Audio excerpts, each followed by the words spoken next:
Ampuliriza nkulamisiza kwenyo enajjo sinza okuliriza mando so 89 akatonyiza biri CBS Radio Sabasajja Kabaka eyabavubuka abomulembo mutibi dakika ziri 9 zimaze okita kusawa M eyakawongezi ka leero nga bulijjo okuva balaza okutukola okutano programu kirizo bagana mumanyine ensonga ez'enjawulo ezigenda maaso mu nsi n'otambula n'okumanya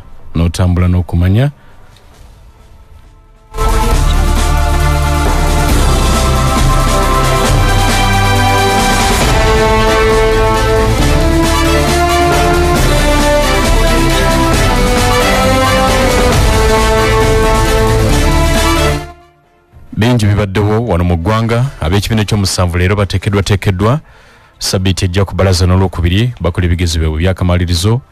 5,000 egy'abakuumi b'ebigezo giyunguddwa era bagenda kukakasa nti bigezo bitambula bulungi. Mu kibuga Kampala embeera ekyali nzibu, embeera y'amazzi ekyafuuse embeera y'amazzi gavudde ku namutiko enkuba yafudembye wazijjidde ku muzindaalo nsembye kwogerako n'abamu ku basuubuzi mu kibuga naye nga ebizimbe bikyajjudde amazzi ebiwerako. Abasuubuzi abamu bapangisiza ebimotoka ebinuuna amazzi ne KCC ne bakubyerese n'ebigwamu amafuta nga bwe bongeramu n'okutuusa kati amazzi gakyatudde munda mu bizimbe. Kyokka bw'otunuulira obwengula waggulu enkuba ekutte era eduma essaawa yonna yandiddamu neeyika mu kiro kya leero. Kaakati situmanyi nkya budde bwe bunaabeera naye y'embeera eyo. Abasuubuzi bagezezza kwekubira omulanga naye ate ebitawoomye agavubuka gakawuula gabaguddemu n'emiggo ne gabakubera bangi babuuse na bisago wakati ate mu kunyolwa olw'emmaali yaabwe ekino tekiwoomye n'omulundi n'ogumu. Abantu bana be bafiiridde mu mataba agabadde mu Kampala agavudde ku nkuba etonnya okuyita mu kiro era bano babadde mu bitundu bya Kisenyi ku mbuzaawo bavubuka badde basula ku kkubo enkuba yatonye ne basangiriza mu tulo mataba ne gabatwala era bwe batyo ne balugulamu obulamu. Kale nno mbeera nzibu ebifo ebiriraanye omwala gwonna Kivubo oguzimbibwa bizimbe bonna bali mu maziga. Mu ggwanga lya Tanzania naye embeera ya bunkenke. Olunaku lwakusatu abantu beekalakaasa. Olunaku lw'enkya akakiiko k'ebyokulonda mu ggwanga lya Tanzania lwe kasuubirwa okulangirira omuwanguzi mu kulonda okwo wadde nga si mulala obubonero bwonna bulaga nti Samia Suluhu. Abeekalakaasa abakuma omuli ku ofiisi n'ebitongole bya gavumenti eby'enjawulo ebidduka n'ebirala bagamba akakiiko k'ebyokulonda toddamu kulangirira kintu kyonna ffe twabadde na kulonda. Tundu Lissu ali mu kkomera Samia gwe yateekayo n'abalala bagobye mu lwokaano abalala bangi abasibye toddamu kulangirira. Mirimu gyesibye amagye poliisi ya militale yayiriddwa dda ku makubo okuyambako poliisi eya bulijjo okukkakkanya abeekalakaasi mamba zeegobera ku makubo bagakumyemu omuliro bagaggadde mu bitundu eby'enjawulo. Ekibiina kya CCM Chama cha Mapinduzi kikulembedde eggwanga lya Tanzania okuva leero yafuna obwetwaze mu mwaka ogwa 1961 abakulu bo ndowooza bannansi ba Tanzania abamu bagamba nti ekadde tufuneko ku nkyukakyuka naye biri bwe bityo bunkenke bw'amaanyi. Tulinda olw'enkya nga balangirira omuwanguzi tulabe nga bwe binaabeera oba gavumenti neesobola okukkakkanya abeekalakaasi ababadde abakaawu ddala. Kuliko ne bannansi ba Kenya abamu abayimiririziddwa ku nsalo ya Kenya ne Tanzania abadde badduka okuyingira mu Tanzania babayambeko okwekalakaasa naye amanyini gasobola okubasibirayo ewaabwe. N'ebirala bingi bibadde mu nsi naye ndowooza ensonga ezo nkulu nnyo okuzitandikirako. Leero twagala kwogera ku lunaku lwa mental health. Dr. Musawo Kaibo Muzamiru, mental health ogenda kitunyonyola soko tulamuse olamuse ku bantu. Neyanziza nnyo sebo abawuliriza mwenna aba Kyabasa 88 katonyeze 8 katonyeze 2 ntuso okubala musaako mwenna erinnya Muzamiru Kaibo nga nkola n'ekitongole kya Mental Health Uganda ekibadde mu nsiike y'okulwanirira eddembe ly'obwongo oba omutwe emyaka 25 era kijja kuba kijaguza emyaka gyakyo. Kitegeeza ensonga eno tugitwala nti nkulu nnyo mu mbeera z'obulamu bw'omuntu kuba teriyo muntu yenna asobola kubaawo bulungi nga omutwe gwe tegutebenkedde. So we gunaaba gutebenkedde buli kimu kijja fuluma bulungi enkulaakulana ejja kulabika obutebenkevu mu maka n'ensonga zonna zijja kutambula bulungi mu bulamu bwa bulijjo. Neyanziza nnyo ssebo. Mental Health Uganda Ssebo. mukola mirimu ki? Neyanziza ssebo. Mental Health Uganda ekitongole kino eky'obwannakyewa kikola omulimu ogusooka okubudaabuda abantu mu luzungu kye bayita counseling, naye kubeeramu okubudaabuda okusukka ku muntu oyo abeera ng'alina obuzibu bw'asanze mu bulamu bwe, mu birowoozo bye, mu mpulira, nga alaba nga ayeekyaye, alaba nga ayinyamidde nnyo, atakyalina kiddako, tusobola okwogerezeganya naye kuba twasoma kubikwatagana ku bwongo oba ku mutwe. So omulimu ogwokubiri twogerera kuba ekitongole kino ky'abantu abalabirira ate n'abali ku ddagala ery'obulwadde bw'omutwe. So tugezaako nnyo okulaba ng'eddembe lyabwe libeerako waggulu, kuba era n'omwaka gwa 2018-2017 twasobola okwogerezeganya ne Parliament oba ebitongole bya gavumenti nisobola okufuna etteeka lye tuyita Mental Health Act eririwo olwaleero newankubadde terina kufuna ze tuyita policy oba ennambika okusobola okuteekebwa mu nkola obulungi, naye okuva 2018 tulirina etteeka eryo. Omulimu ogwo gwonna tugukoze era tulina n'ekigenda mu maaso mu kkooti enkulu etawulula ssemateeka, Court of Appeal, Constitutional Court, sorry, eyogera etaputa ssemateeka nga tugezaako okulaba nti penal code egamba nti omuntu waba ayagala okwejja mu bulamu bw'ensi gubeera musango. Era tugezaako okulaba nga twogerera era nga tulwanira eddembe ly'omuntu oyo abeere nga tegutwalibwa nga musango, tubutwale nti bulwadde omuntu obwo bw'aba ayitamu nabwo. So bwe tukola ensonga ezo tujja kuba tutambula bulungi mu ggwanga eddungi. Oli singa ngamba nti mental health kyeki nemuga nti zendwadde z'obwongo mba mwanukudde bulungi? Oyinza okuba olina kyoleseeyo. Mba ndeseeyo ki? Oba oleseeyo kubanga obwongo kitundu kimu ekituula mu mubiri. Naye bwe twalinga tusomedda batugambanga mental work. Wali gwe mental illness? Yes.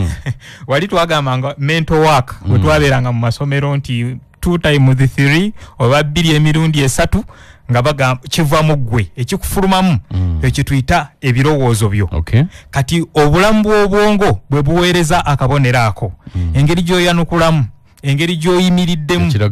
kyekiraga ky'oli, engeri gye weewulira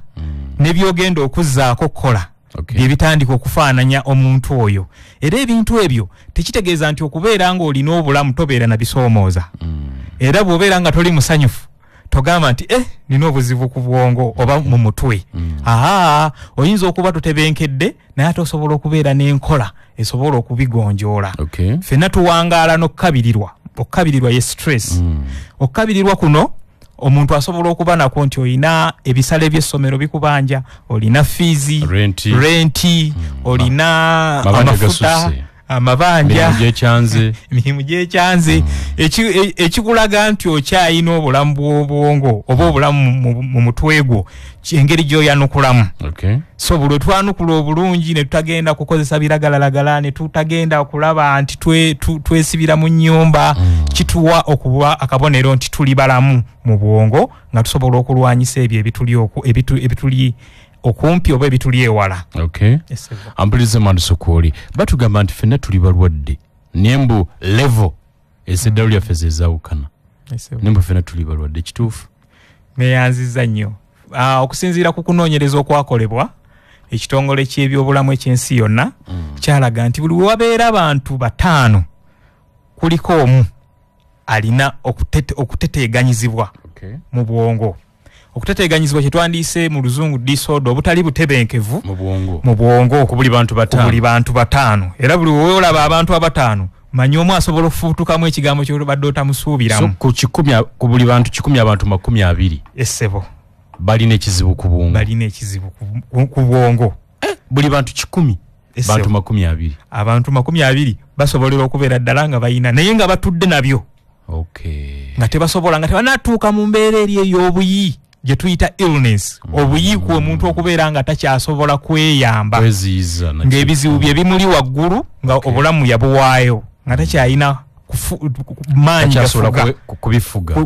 yes okay. So bwe tubeera nga tusobola kufuga awo tandika okugamba nti gundi tali bulungi busobola okucha kumacha nobeera nga ojja mu studio kola noddayo mu nyumba ne weesibiramu nojjako n'amasimu kubanga olina ebikusoomozeza nga olaba tukyasobola bigonjoola okakkana bw'obeera omwo batandika okunoonya bakusanga oluusi otudde omwo bakukoonako bukoonyi n'ogamba singa ogivuddeko ng'olaba tokyayina kyozzaako bizibu tukuba noga kyo kikyo kituufu abamu ne bagamba baakaluba emitima naye nga si kaluba mitima kubanga oluusi ayita aguba n'afuna resilience waliwo kye tuyita okuvumirira n'ojja nga ovumirira oyita mu mayengo ag'enjawulo n'osigala ng'olina ekigendererwa eky'omu maaso nga byonna mbirabye kyo ki naye ng'ate olina okubaako n'ebikusika okubeera ng'oyimirirako ebikuwa amaanyi okugamba kyo ki kati oluusi abamu babulwako ebyo bagamba kyo ki eky'amaanyi ekyo obulamu bukyatambula n'atendewalirwa buli muntu yenna asobola okufuna akadde akamutuuzaako ku ttaka n'agamba naye kino kinsusseeko naye engeri gy'osituka ku ttaka awo kyekisinga obukulu kyoli mutuufu nnyo waliwo kye bayita mental disaster kyekiki ekyo neyanziza katusooke tukyawule nti waliwo kati olwaleero nga bw'ova okwogera ku ggulira awo eri amataba agayingirawo nga tetugeetegekedde waliwo bingi nnyo ebitambula mu nkyukakyuka y'obudde enkyukakyuka z'obudde zino zireeta ebintu ebiwangaala kye tuyita climate change nti omusana gusobola okwaka naye omusana we gusukka ennyo kifuuka ekizibu amazzi we gasukka obungi kireeta obuzibu nga bwe tusobola okulaba ekyali ekiteezi ekire ky'enkuba ne kitonya ne wabaawo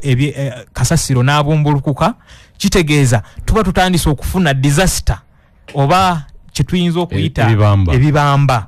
oba ebigwa tebiraze akaseera ak'ebigwa tebiraze ne kikugwako nga totegedde oba obusandali ebintu ebyo we bijja ne bigwawo bijja ne bikosa omuntu ono mu bwongo bwe oba mu birowoozo bye bisobola okutandikira mu mbeera ey'abantu abafudde ngeri gye tuyinza ogiyita directed trauma oba okusoomoozebwa okukutuuseeko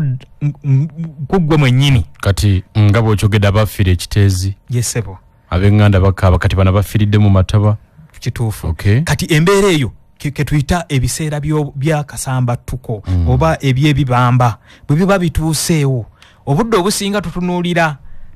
ebyo ebibaddewo ennyumba ennimiro naye ne twerabira omuntu ono bw'amala okutuuka mu mbeera eyo afuna okubudaabudibwa okusookebwako mu mbeera ze okutebenkera waliwo batugamba nti omuntu wafuna accident asobola okufuluma ne mulowooza mulamu ng'atambula kiwalazima nga bwe tukyogera mu Luganda bw'atambula ekiwalazima abamukakkanya weebali mu bwongo asobola okutebenkera nti kiri kizze kati embeera eyo obudde obusinga obungi tetugikolako tukola ku first aid omuntu yafunye obuwundu naye tutakola ku mbeera ey'obujjanjabi obw'obwongo obusookebwako omuntu ono afunye alaba omuntu waafa ayagala kwewaayo kugenda naye katugeze ali buduuda alaba embeera eyo egenderera ekigundi kigenda kubumbulukuka n'agamba nedda kansooka enzijeyo waliwo story emu gye nali ndaba ey'ekaseese ng'amataba gazze omwami nga bamugamba va mu dduuka jangu tudduka amazzi gajja n'agamba naye edduuka lyange okusalawo kwe kwamulemesa okuvaawo kati jjukiramu ate oyo omuntu ayamuyita kyeyasigaza ekifaananyi ekyo so ebintu ebyo ze tuyita obusambattuko oba ebibamba ebigwa ku muntu ne bikosa embeera z'obulamu bwe ekiseera ekiwanvu era buli wezimukosa omuntu oyo tasigala kyekimu asobola okuba nga abadde anyumya n'abantu n'awulira nga takyasobola kunyumya nabo asobola okubeera obunyinkaavu obususse asobola okubeera n'okukabirirwa okutalikwa okw'olutentezi okwa buli kadde nga ye buli kaseera asobola n'okubanga omutwe gwe ne oluusi bw'aba awonye asobola n'okwevumirira n'agamba saakola kimala so ebyo byonna tubiyamba tutya omuntu ono atandika okwenenya oba singa nakola kino osinga kiri nakikola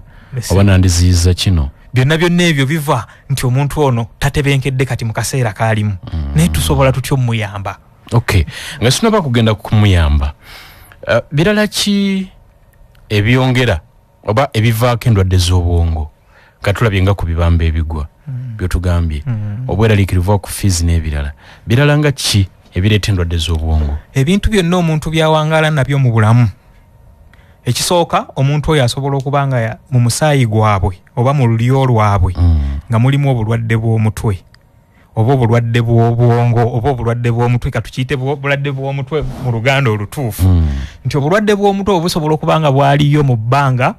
era bw'azaalibwa n'afuna omusaayi ogwo gusobola okuba nga gwansikirano kajja katambuliramu. Kwatamu katono zijjawo obubaka buno tujje tusimbulire. Ampuliriza oli kumanda sodakiika ziri 27 zimaze okuyita ku ssaawa emu ey'akawungezi ka leero. Njagala kujjukiza touchless and brushless car wash detergent nti banafa ba Kenlom Chemicals wali ku lukadde ekyengera bakukoledde ka sabbuuni ako kalungi. Motoka yaguba muyingini, yaguba mitto, yaguba bode, yaguba wa na kyonna kyolina ekyaguba. Touchless and brushless car wash detergent kekwate genda okasuubule owagala gikakolera nnyo washing bay aba hotels masomero n'amakolero mukeetaaga nnyo ate nawo omuntu sekinoomu. Essimu abakubira ku nooti 79 nooti 8 79 41 bw'okayiwawo gwe kayiwe bakuyigiriza engeri gy'okatabulamu nomala n'okayiwa awali okuguba asiira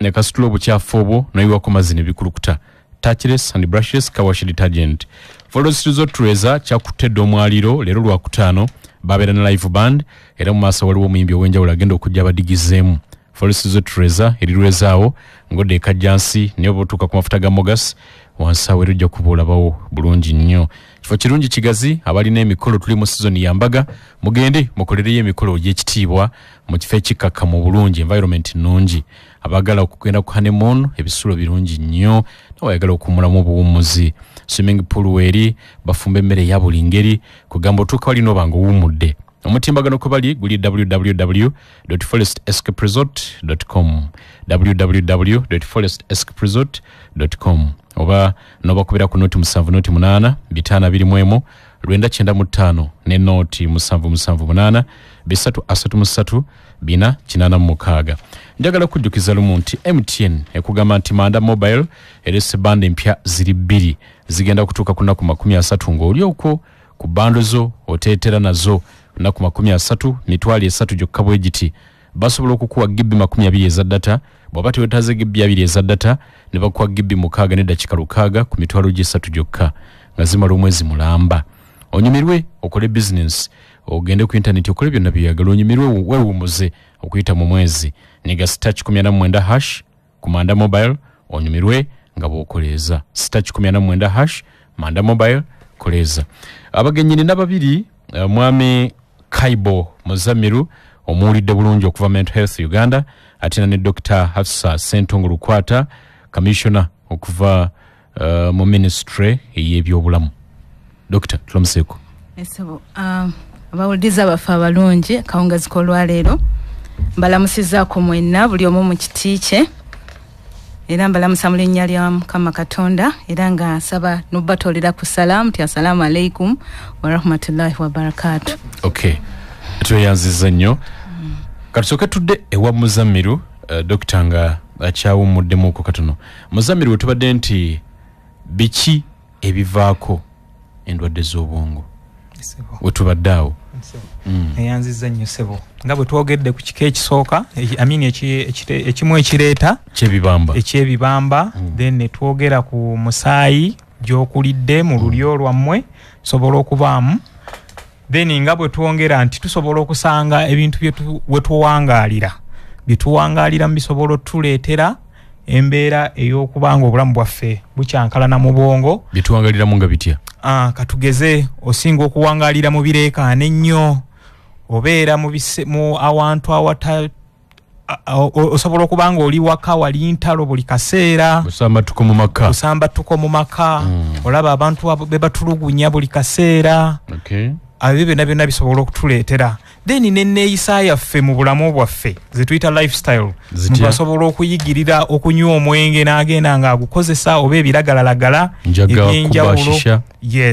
n'agenda nga amaliriza ng'afuna obulwadde bw'omutwe kuba agenda n'abikozesa nga teyeebaliridde buli kaseera ng'abikozesa ekivaamu n'abeera nga obulamu tebusobola kuyimirirawo nga tabikozesezza. Ebyo byonna bituleetera okukosa obwongo bwaffe. N'ebirala tusobola okutunuulira ku bantu abamu abayimirira mu bintu ebitabasobozesa kuwangaala nga balamu. Ng'ebitya katugeze omuntu asobola okuba nga buli kaseera abeera mu kitundu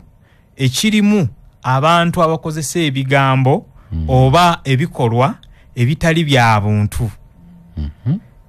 Omuntu asobola okuba nga katugeze nti wabanga abeera mu mugotekeyo gyali mu ghetto naye nga bawangaala nabo babeera mu kwetunda babeera mu kola alaba oli bamufumise alaba ono bamukoze bwe bati agenda okumaliriza ng'obwongo bwe bwadda mu bantu eno awangaala nga bw'alaba eri abantu bawangaala alaba ebiri ku nnobu oba bye ku mulembe era okuva oluvannyuma lwakyo bw'ogezaako muzze eno ng'alaba tebisoboka. Ebimu bireetedde na bingi tubiraba mu bubonero bw'abantu abazze ne bafumbirwagana oba ne bawasagana ne babeera nga bali wamu. Ogenda okwesanga nga oli tasobola kuwangaala na muntu kubanga amanyi buli kaseera tulina kulaga nze ali waggulu taata namulabanga akola bw'ati maama namulabanga akola bw'ati nze boss ate nange tojja kunfuga. Tugenda okumaliriza ng'era bireese okutabanguka. Nabano abaana bakosebwa abamu tulina kye tuyita omuntu asobola okubanga gye yayita yajja afuna ebimusoomooza nga biri direct okusinziira ku myaka gye yalimu. Ne tuyita kisobola okubeera childhood trauma nti okutulugunyizibwa kwe yalabanga okwajjanga nga kukolebwa ewaka nga kumutuukisibwako direct oba nga kwalinga ku baneighbor kyamuleetera okubanga yeeyisanga bwe yeeyisa. Mutima ne gusiba ne mwennyini n'alaba nga yeekyawa nga tamanyi mu nsi nti esobola okubaayo okwagalibwa. Era omuntu oyo w'omusisinkana osobola okulwanagana naye bwe tubeera nga tubasisinkanye oba ku mirimu oba mu bifo eby'enjawulo olwanagana nayo nnyo okumufuula ekyo ky'olaba ekituufu ekibeera nga kifiitinga mu society oba ekijja mu kitundu kyaffe we tuli. So ebintu bingi nnyo ebijja bizimbibwa ku muntu oyo ebisobola okumuviiramu obulwadde. Manyedde ate batugambanga nti Dr. mulimu endwadde ezimu kasita obulwadde butuuka ku bwongo ebiseera bisingira buyinza obutawaanya obwongo buyinza okutawaana naye mulimu n'okuba nga tebuli direct ku bwongo kati ogeza abantu abalwadde endwadde ez'olukonvuba ogeza nga kansa sikoseero biki kugamba omuntu ono alwanga mulwadde obulwadde obwo n'abeera nga ne bumweraliikiriza oba ne mubuleetera ebirowoozo bingi n'abamukenenya ne baba oluusi ne mukenenya kati abantu abo balwala endwadde ezigenderera kugamba ezitali ez'olukonvuba nga teziwonye ebiseera ebisinga nabo beesanga nga bakola ki nga balwala tubafuna bangi nnyo ne balwala obwongo. Kati ekirala kya bifirimu alina bw'akyogeddeko awo bifirimu abantu be balaba mulimu abaana naddala abato tulaba action yes ne balaba nga kiso ku kiso omwana oyo bw'akula kina bwe kimutawaanya obwongo.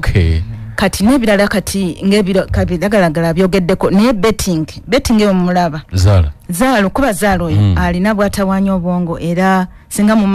muwulira bagamba takozesebwa abantu bali myaka 25. Okyogeddeko nenzijukira lumu nali wano waliwo omwami yajja nga ajja nnoonya naye ensonga lwaki yali anoonya nze yaziŋŋamba tho sijja kuzoogera naye agenda okujja wano nga yakubye zaala sente za mukama we zonna nga yazimuwadde abeeko gy'azitwala naye bwe yatuuse ku kapapula naye nga osobola okuzaazaamu n'azikubanga nnyingi mpaka zonna lwe yazimalawo. Kati bw'azimalawo n'awulira nga omulimu gugenda kuggwawo sente tanawe agenda kuzijja n'afuna ebirowoozo eby'okwetta era yajja wano nange nti nabadde n'2,000 naye nanoonyezza obutwa ne bubula ne bubula nga njagala kufuna butwa nfe sina gye ngenda kujja sente za mukama wange yanonda bulonzi okumpa akalimu nebyo bye twayogera ne musabe ennamba nga bamusindikidde message okuva ewa mukama we nyingi bamugamba jangu tewetta jangu twogere nangambe essimu yiyo kati mbaddemu ki sente zonna zaaweddewo mulimu gugenze siina famire kyenava nkwata essimu nenkubira mukama we nangamba mukkakanya gye twogere. So nyali muntu nnyo Zala aba mubi nnyo era omuntu bwamwekwatako obwongo butawaanira ddala kati mulimu ekyokubeera na addiction naye nekirimu n'okubeera nga ye buli kiseera gye tafunamu nabira nga ali mu loose eyo kati oluusi ne sente sizize kati ng'ebyo byonna birina bwe bitawaanya obwongo era ne kwegamba biba bikosa obwongo era abantu abamu baviiramu ddala n'obulwadde bwennyini obw'obwongo kyokka nate bamuga nti abasajja ebizibu bye bituyamba okufuuka abasajja ab'amaanyi n'omanya nti akati nkuze bizibu bye tuyitamu abamu bwe bakitwala ekyo kirimu bwe kiri kwegamba kirina bwe kiri era tewali muntu asobola kukula n'ava muvumu nga tayise mu ttanuulu nga bwe kityo naye yes ekyo kiba kirungi naye tekitekwa kugenderera abantu abasinga pressure oba stress esooka wano entonotono etuyamba okola ebintu bingi nnyo ekugamba genda osome osobola okukola bulungi genda okole n'omanya omuwendo gwo naye waliwo stress ate eyitirira nekwongera bwebanga negenderera nga lutentezi nga buli kiseera gwe ekikyo tekigwa wakatawedde ebintu toyise tokyawulira kwegamba ogenda okola nga bikwetumyeko biyitirivu nnyo era oguba oyinza okuuba you can break down oba tugita burnout kwegamba buli kimu nga ogenda okulaba nga kati ndooza bampita kola kino nga ate nakyo tewakikoze kwegamba noba nga ovuddeko ate ebintu by'obulamu muganda nga byogeddeko naye ekikulu ekibirimu kyekya tulina kyetugamba nti function omuntu n'obeera nga osobola okukola emirimu gyo n'ogituukiriza naye ebbanga ly'omala nga tosobola kukola mirimu gyo ng'olaba gikendedde bwe giti kimanye nti osemberera kubanga obwongo bukola ki butawaana era bwe tuba tujjanjaba abantu abalwadde b'obwongo tutera okufuba okulaba nga tubazza asobole okuba nga akola emirimu gye ejja bulijjo egimukulaakulanya ng'omuntu egimubezaawo ng'omuntu so kati gwe buli wolabanga ofunye embeera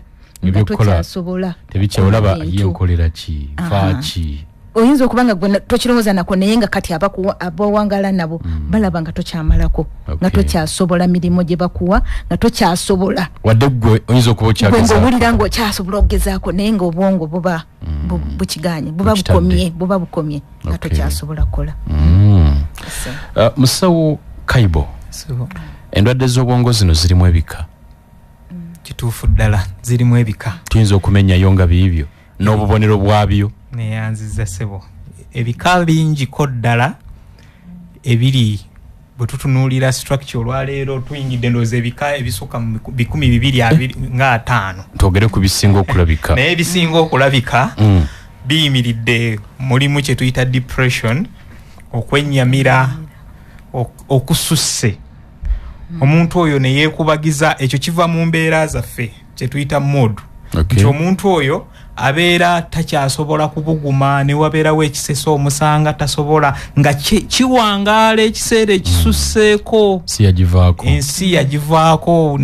ne waalaba munne nga bamugambye nti gundi agenda kujja amutunuulira bw'ati nga tasobola namuyamba so obubonero buba bungi tetugamba nti kabonero kamu kootunululira ku muntu oyo n'ogamba kyekyo nti oyo kati mu kaseera kano oyo yafunye okwennyamira asobola okuba nga alina obulwadde tetusijajingira kabonero kekamu kitegeeza olina okwogera n'omukugu ekyo kyekimu ekisooka ekyokubiri tulina kituyita anxiety omuntu n'afuna okutya okw'olutentezi nga asobola okutya waali wennyini nga bw'alengera omuntu ayimiridde waba eriyo omuntu asobola okuba nga atya obuwanvu nga bw'atunula bw'ati omuntu ayimiridde waggulu eri ku kalina nga atya nnyo ng'alabanga agenda okugwa waliwo omuntu atya ekiwuka ng'era bw'alengera katugeze oba alabye kiyenje ayinza okudduka n'abuukabuuka wano wonna n'afubutuka n'ennyumba n'agaana n'ogisulamu waliwo pulezidenti omu yeyekkiriza ne yeeyatula nti ye ekyo kizibu kye tukiyita obsessive compulsive disorder naye mukyo nti atya ekisusse abantu abo gye bali bw'alaba omusota n'asukkawo ekisaanyi n'amala oluusi ebbanga erisukka mu weeks 2 ng'awantu awo wennyini tasobola kuyitawo takyasobola kutambula yekka nga takyasobola kubaako kyakola obulamu obwo bubeerawo omuntu n'abeera nga katugeze ayina ebibuuzo oba mu kifo ky'okwanukula obulungi mu bibuuzo byagenda okukola ate n'atandika kunoonya mbeera ndala ng'atya ebibuuzo n'asukka so ekintu ekyo bwebumu ku bulwadde obwo ekirala ebyo bye biri common ebibiri naye tulina ekyokusatu nakyo kiri common tukiyita trauma naye mu mbeera ekyo bye twayogeddeko kabanga kati omuntu alabye amazzi gatwala bizinensi ye kimukosa direct kijja ne kimwambala ye mwennyini naye bwe kigenda nga kimubeeramu tusobola ogamba nti wali eri kibaddemu mu mbeera y'okkabirirwa stress naye bwe kigenda nga kyeyongerayo naye bizinensi yange n'asukka wiiki n'akwata ey'okubiri n'akwata ey'okusatu ali mu kukungubaga kitegeeza kiba kivudde mu mbeera eyakiri gye tubadde tukirabamu n'afuuka ekirala omuntu n'akungubagira omuntu emyaka 5 nga tavanga mu kifo nga takyalina kyakola kale ne waba akungubagidde mwaka era twebuuza gundi oyo kiki nga obulamu bwe bwagaana okudda ku luguudo grief okunyolwa okusussa okwo kuleetera okubanga omuntu oyo ayina kyayitamu ekyenjawulo ekyetaaga okukwasaganya ekizito waliwo ffe bye tulaba eno abantu abasinga obungi balabira nti gundi ye takyasaanira nakuba mu bantu nga asobola okuba nga asitula ebintu bye byonna n'abyetikka tubalaba ku street oyo yaba yagenze ng'embeera ze yasukka biri byonna byonna stage ezo zonna yaziyitamu n'atuuka ku eyo phase endala omutendero ogwo nga gwaliko nga alina kubeera admitted mu ddwaliro nga yeetaaga bujjanjabi obw'enjawulo obuli special nga yeetaaga kubeera mu ddwaliro erimulabirira erikola ki n'omulala ng'akozesa ebiragalalagala ng'omulaba agenze waliwo kye tuyita okukozesa ebiragalalagala ebisusse substance and drug abuse nga bw'aba tanyweddeeko tabaako asimuuka bwe kiri era nga bw'abeeraawo ng'ayimiridde ng'omulaba aba tanaba kunywa aba akankana aba yeetya abeera n'obubonero obumulabikirako nga mwennyini ne mwennyini yeewulira ng'ayina enkalamate ey'olutenteze era nga omuteeka wano mu studio n'omugamba teriyo kukikombako okumala essaawa 4 ayinza n'okugamba nkwegayiridde nyamba kubanga obulamu buba bwakyuka nga n'omusaayi gwakyuka nga tasobola kuwangaala nga takikozesezza so ebyo bye bisinga n'okubeera common nti ate ne mu bavubuka birabise nnyo n'omuntu abeeraawo smartphone zino tuziraba naye zituleetedde nazo obuzibu tuli addicted ziri behavior addiction naye tuzeesanze nti omuntu abeeraawo intaneti n'agibeerako obudde essimu n'agwa nayo bugwi mu kitanda nemubika essimu yemubika yaba akyagiraba essimu yaba akyagiraba nemubika agenda okusituka weyakomye weyeekangira omuntu oyo tawa bwongo buno kuwummula kimala era kiyakomyeko kyalowooza era ekyo nayo kireesa obuzibu era tetutunulira tekinologi mulungi oba emikwatira wala mirungi nnyo naye twewa tutya ekkomo tuyiga okwewa ekkomo omuntu n'amala obudde ng'ali okwo then tusanga nga bwe twogedde ku bibamba ebijja ne bigwa bikutula amaka ne bikutula ebyenfuna ne bikutula ebintu ebyenjawulo bituleetera okulaba nga omuntu ono bw'aba amaze okubivaamu ffe tumala omuwa wasula ne tumuwa blanketi ne tumuwa engoye tulowooza nti biwedde naye ayina ebiwundu ebinene ebitudde ku mutima tugeze omuntu ayali ebuduuda ne tumuleeta ekiryandongo aba ayina byaluuzinze wakati awo omuntu eyali mu lubigi bebasenda bali mu buziga balina maka gatudde waliwo ebyennono bye byabadde akkiririzaamu ebikyuse oluusi oyinza okuba yaziikayo abantu be omukyusizza olulimi lwalimu omuntu otasobola kutebenkera ennima eri abadde takozesa nnyo oluusi ddagala waneeno omusana gwaka ettaka libadde ggimu eri ng'ateekayo buteesi omuntu otasigalagerageranya ebyeri neeno jazze n'ebyeri era waliwo omwami omu oluvannyuma lw'emyaka 2 nalaba nga bamukolako interview ne bamubuuza kati oli otya oluvannyuma lw'emyaka 2 okuva biri ebyatuukawo n'agamba sisobola kunyumiza kyendiko nerako mukadde wange Kizza yali mu lubijaawo bebamu ku bebasengula ne bakoona amaka gaabwe nawo amaka gatiredde nyumba z'abapangisa abeebaka nyumba ez'amaduuka byonna byonna ne bisaanira waawo naye mabegako nali njogerako naye nanga nti mwanange kati ndi mu muzigo ku myaka gino emingi nenzira mu muzigo n'endowooza obukadde bwange bwe nali ntegese amaziga ne gampita katono nnyo katukomewo ampulirize madusuko oli dakiika ziri 47 tubuza 13 tuyingire essaawa 2 ezekiro kya leero ingini ya Sam Mwesigwa we bali kuwuliriza ingini ya Sam Mwesigwa ali wa Kisone kati ali mu State House KCCA lyatambuliza emirimu bubaka mbuwadde mukyala Lukwata obubaka bwa Dr. ingini ya Sam ne mwami Kaibo waliwo omwami ali Busega ogwatugambye nti asula mu mwala n'endowooza bambi ensi yamuzingako talaba kiddako kati asula mu mwala enkuba emukubiraawo Busegaawo ng'owetangadde Namuŋŋoona ali mu ttaawo wasula embeera yasoba bwetyo bweri naye kale njagala kusooka kujjukiza nti Salam Bank ekuleetedde akapya visa card etakwetaagisa kuba na akawunta mu Salam Bank oli musuubuzi ogenda kuhijja umra oba weetaaga kusasulira bintu ku internet funa visa prepaid card yo olina okutaawaana ne kaashi okugifuna kyalira ettabi lya Salam Bank Akulenzo Court emabega wa High Court oba bakubireko ku note 32 369 oba WhatsApp namba yaabwe eri note 7 8 emirundi 4 6 Salam Bank erungamizibwa banka Uganda enkulu sente za bakasitoma zikomebwa deposit protection fund okutuuka ku bukadde bubeera 10 nkujjukiza nti gwe alina pichipichi aba Rubies Energy Uganda bakutegeera ne basukka nawo bakuleetedde oil Castro Power 1 motorcycle engine oil ono bwomuteeka mu pichipichi yo ogenda kuliisa buti yategeera ingini ya pichipichi yo egenda kuwangaala tegenda kusikondoka ogenda kuba ogizizza bujja genda kusundulya mafuta eria Rubies wonna weriri bagambe nti nze ndi wa digi oba oli wa boda oba vuga digi ndala yonna bagambe njagala Castro Power 1 motorcycle engine oil lyeddagala eriyingini ya pichipichi yo Boulevard Sands Road bali kalangala kifo kirungi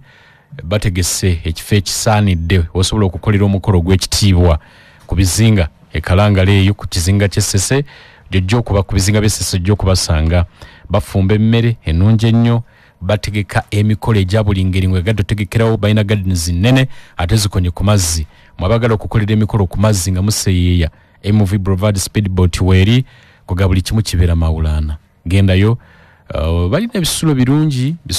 nnyo n'embeera y'obudde yennyini nnungi nnyo abalina conference bagenda tuza conference mugende eyo ensirika muziteeka eyo abantu mubajjeko eno mu bireekana by'ekibuga essimu k'okubeera noti 771 611 864 oba noti 7 8 334 omutimbagano guli www.boulevardsandsroad.com ojja kumanya ebisingawo Dr. Lukwata yes, mwami Kaibo atuwadde kubikane waliwo ekika kya bipolar sikiwuliddemu okay baga nti bipolar kye kimu ate kubisinga n'okuba ku mwanjo mu mbeera eno okay yes kale ebika twegambye bingi nnyo biringa 200 plus era bwekiri naye nga ebyo byayogeddeko bye bisinga okubeera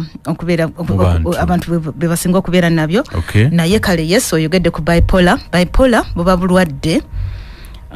omuntu abeera atawanyizibwa obwongo ng'alina polars bidi sides bidi oluusi yenyamira nnyo nabeera depressed naye oluusi nabeera nga mukyamufu era abantu bola banazi nanata vibe ng'alina vibe y'amaanyi n'atambula aba n'amaanyi mayitirivu nnyo n'atambula ku kyalo n'atambula n'ava wali nadda wali kwegamba ate baba balina ideas nyingi nnyo agamba kati tukole kino kugamba kisinzira ku muntu bw'aba yasoma kubuulira aba ne plani zonna ennungi ennyo kwegamba mood swings abeera aswinginga naye bwabeera nga mulwadde ng'ali mu excitement eyo yeebeera eyo naye oluusi ate olulala bw'afuna bwaddamu n'alwala ate nadda wansi tabeera na byonna lumu naye nga beba bagamba nze ndi Yesu kati ntambula natandika okubulira enjiri natandika okola kwegamba ebintu bwe bityo oba ndi nze ndi president ndi kino ndi kyakola ekintu nga nakirowoozezaako batalirowooza ebirowoozo biba bingi nnyo ebiba biri ekijja kyonna kyakola bakudduka nadduka bwekuba kutambula bwekuba kusaba n'asaba bwekuba kola kwegamba abeera bw'atyo ng'ali so excited ng'ateera akola emirimu mingi nnyo n'ekiro tasobola kwebaka oluusi n'emmere tasobola nagirya kwegamba abeera bw'atyo nga tateredde that is bipolar ne ayogeddeko waliwo n'abalala schizophrenia era abo kati abo bemulabanga bo balwadde baba balwadde ddala bemulaba aba bali mu streets ze Kampala Naddugala tali atakola bali akubikasasiro akola batya ebigo ebyo byonna olusi nabisitula nabeera nabyo kwegamba kala obo bulwadde bo bemulaba kugamba bo bemulaba ku streets abo bo bwe batyo bali naye waliwo obulwadde obulala bwe badde njagala okwogerako naddala obw'abaana endwadde zino ez'obulwadde bw'obwongo tezaawula myaka buli muntu yenna buli bantu yenna kasito bango alina obwongo oba osobola okulwala obulwadde bw'obwongo so kati mu baana mulimu endwadde zaabo naye tutera ozigabanyamu emirundi ebiri waliwo ze tuyita development omwana akula kwegamba nga teyatuuse bulungi alina ekitaliiko bulungi n'akula bw'atyo nga yazaalibwa bw'atyo naye waliwo ne behavior problems omwana n'abanga enneeyisaaye kati ekisinga obwangu ennyo oba kale kiri common tugiyita waliwo gye tuyita ADHD kwegamba omwana ngaali hyperactive nga ye tasobola kubeeraawo nga talina kyakola nga talina kyayonoona abaduka nalinya ne wanoona era batera nnyo okubeera nga balina obuvune ku mibiri gyabwe agwa yekoona ayinza okujja ayinza okola kikwegamba ye omwana nga ye tatuula era nga bwe tugambye obulwadde bw'obwongo nti omuntu aba tasobola kwekolera mulimu gwe abatasobola kukola mirimu gya bulijjo ezimusuubirwamu afuuka either abeera very sad naba nga takyasobola kati ngaoyo engineer gwayogeddeko nga takyasobola nakweyamba nga takyasobola nakuva waali nga kwegamba